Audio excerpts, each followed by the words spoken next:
É muito difícil passar alguns meses sem observar como o submundo desorganizado, que se tornou organizado, e como isso afetou e afeta a nossa economia e a vida cotidiana. Por exemplo, a cada vez mais crescente onda de desvios de informações de cartões de crédito de empresas de bancárias bem conhecidas é o exemplo mais óbvio. Embora estas ameaças não sejam manchetes de primeira página e nem tão chocantes, devido ao comércio eletrônico ser ainda um fenômeno relativamente novo, as empresas e os consumidores não sabem ainda como se proteger de hackers. Representam ainda uma fração mínima dos lucros globais realizados pelo crime organizado. Segundo uma pesquisa feita em meados de 2013, os estadunidenses perdem anualmente mais de 20 mil milhões de dólares, em vez dos custos dessas operações virem do dinheiro que os gangsters ganham com os seus atos. Uma grande parte desses custos vem de golpes em cartões de créditos e de golpes financeiros. Comparativamente falando, o governo dos Estados Unidos acredita que as receitas da venda de pó nos Estados Unidos atingiram cerca de 34 bilhões de dólares anualmente. Isto contrasta e muito com as estimativas dos lucros líquidos de outras atividades relacionadas ao submundo organizado, tal como o contrabando de entorpecentes, embora os mafiosos estejam constantemente à procura de novas formas de fazer grana. Fica evidente que o crime organizado ainda ganha a maior parte do seu dinheiro com os seus negócios relacionados ao contrabando em geral. Além do contrabando de entorpecentes, outras atividades vêm crescendo de forma imensamente rápida, são elas: o contrabando de seres humanos e a extorsão. Então, quem são os maiores grupos ou cartéis em todo o mundo e como é que fazem o seu dinheiro? Você vai ficar sabendo disto e de muito mais à medida que mergulhamos nos detalhes deste vídeo. Por isso, fique conosco até o fim deste episódio, porque hoje eu irei contar quem são e os segredos das organizações mais ricas e poderosas de todo o mundo.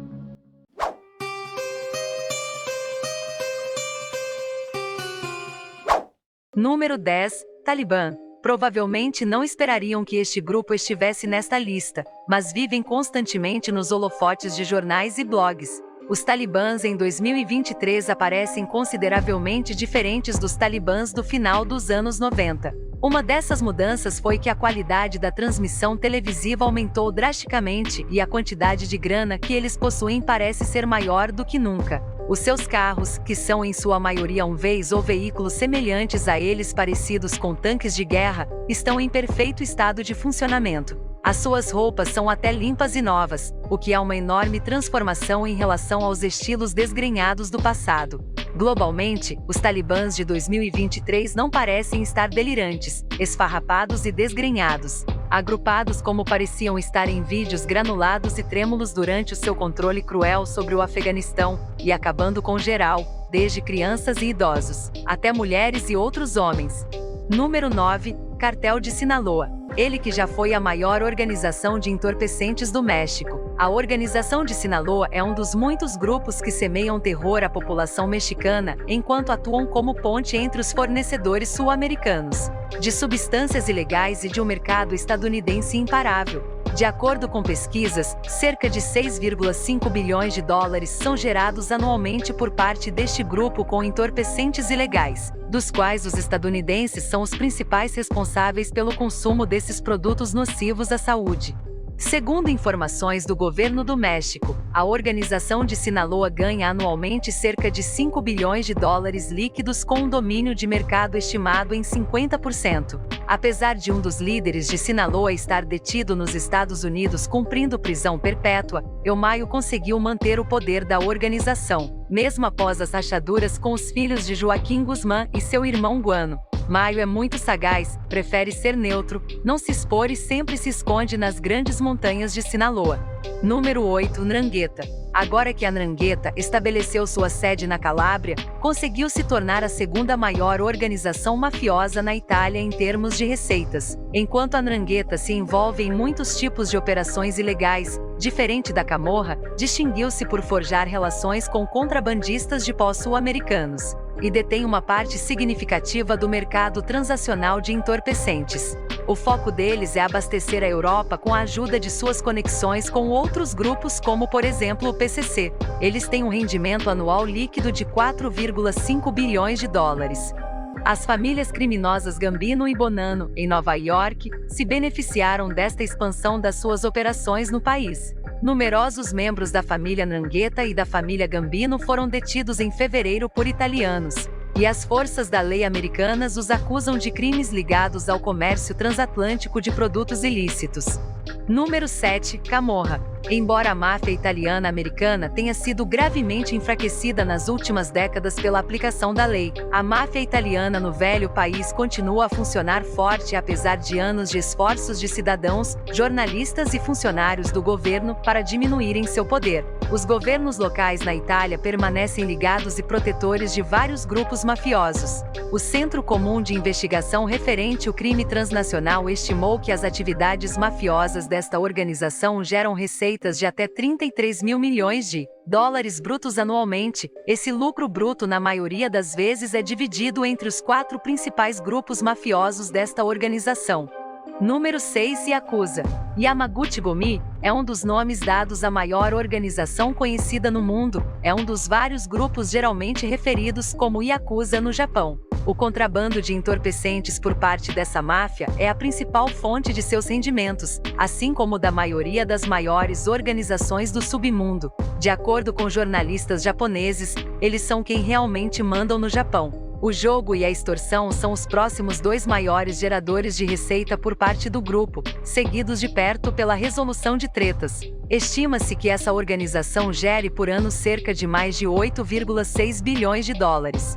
A Yakuza tem uma longa história e estão entre as organizações mais antigas do mundo, de acordo com Dennis McCarthy, autor de História Econômica do Crime Organizado. Os Yakuza estão unidos por hierarquias elaboradas em oposição a outros bandos da Ásia Oriental como as Tríades Chinesas, que são uma associação solta de criminosos ligados principalmente por laços familiares. Uma vez empossados, os membros da Yakuza são obrigados a ignorar todas as outras lealdades, em favor da Yakuza.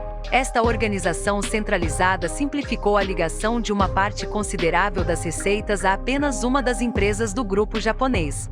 Número 5. Companhia D. Sabe alguma coisa sobre essa organização? Se respondeu não, eu vou te contar. Dawood Ibrahim é o homem que criou o grupo terrorista indiano. Ficaria feliz porque o criminoso bilionário causou muitos problemas ao governo indiano. Ninguém foi capaz de o capturar ou derrubar a sua organização multibilionária, apesar de ter tentado durante mais de 3 décadas.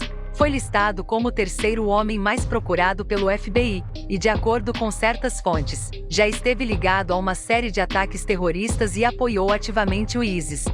Graças à empresa que Ibrahim fundou nos anos 70, ele conseguiu estabelecer rotas e transportou através de navios toneladas de heroína e ópio. A empresa mafiosa gera agora pelo menos 7 mil milhões de dólares anualmente, no entanto, pôs de lado o dinheiro por um momento. A verdade é que ninguém está realmente consciente do verdadeiro valor do negócio de Ibrahim. Nem sequer sabem onde ele está, quanto mais como ganham seu sustento. A CIA e o FBI têm tentado encontrá-lo desde que ele foi o cérebro do bombardeamento de Mumbai em 1993, mas têm sido mal sucedidos. A única razão pela qual se tem estimativas da sua riqueza é por causa das empresas de fachadas que supostamente pertencem a ele e as autoridades conseguiram localizar. Pode ser que Ibrahim jamais seja preso e suas riquezas reais podem nunca ser reveladas pela máfia indiana. Número 4. Cosa Nostra. No que foi provavelmente um operativo da máfia em março de 2014, um garoto de 4 anos, a sua mãe e o seu namorado foram todos executados perto da metrópole do sul de Toronto, no Canadá. O Papa Francisco pronunciou-se contra a máfia em resposta à trágica ocorrência, mas a adesão à máfia siciliana vale qualquer preço. Isto porque a Cosa Nostra é mais do que uma simples organização criminosa. É um modo de vida e uma questão de vida ou fim para todos e para cada um. O surgimento do na época modesto grupo remonta ao início século XIX na Sicília, Itália.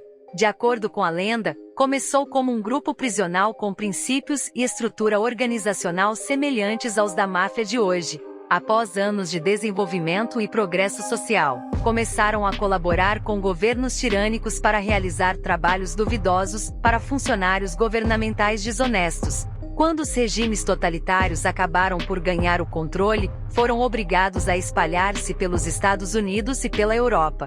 Hoje, são responsáveis por uma vasta rede que inclui o contrabando de seres humanos, jogos de azar, extorsão e outros crimes. A grana que a Cosa Nostra fatura anualmente, segundo as estimativas, o valor está por volta dos 8 bilhões de dólares.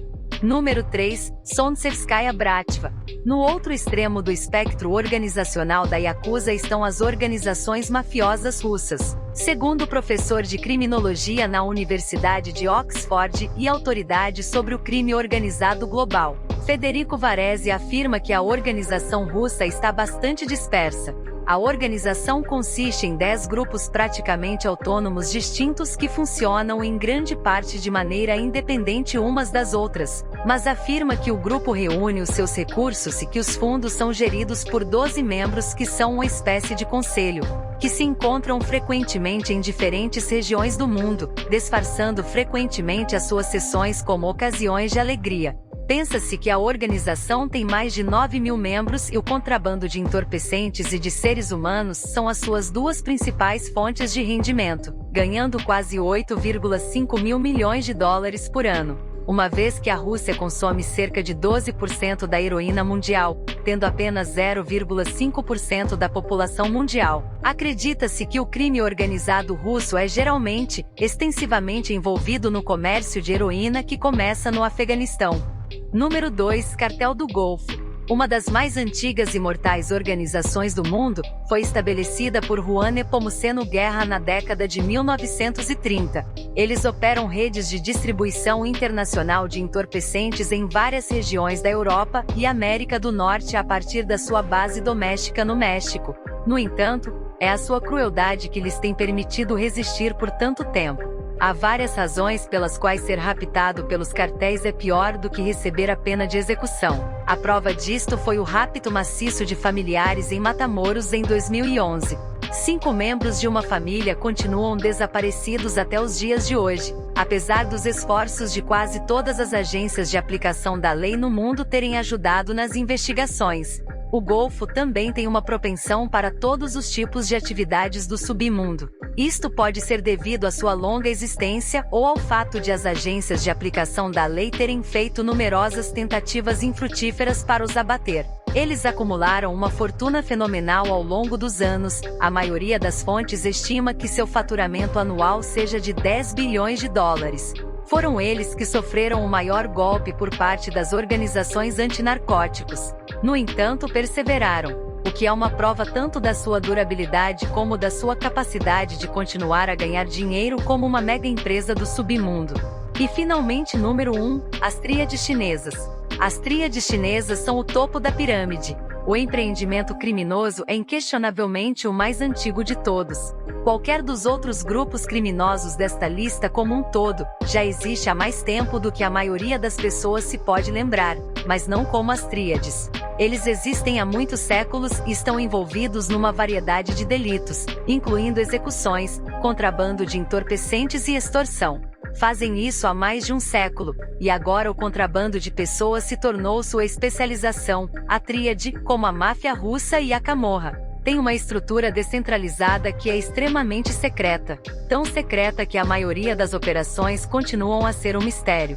Esta é uma das principais razões pelas quais é tão difícil destruir a tríade. As que hoje conhecemos espalharam-se por todos os continentes do mundo ao longo dos anos, e envolveram-se em atividades que são sinistras até para mencionar ou mesmo ilustrar aqui. Esta empresa maligna está avaliada em 20 bilhões de dólares. Com estes grupos inesperados na lista, chegamos ao fim do vídeo de hoje. Qual destes grupos te surpreendeu por vê-lo nesta lista? Deixe seu comentário aqui embaixo. Se gostou deste vídeo, por favor, deixe seu like, pois isso nos ajuda muito.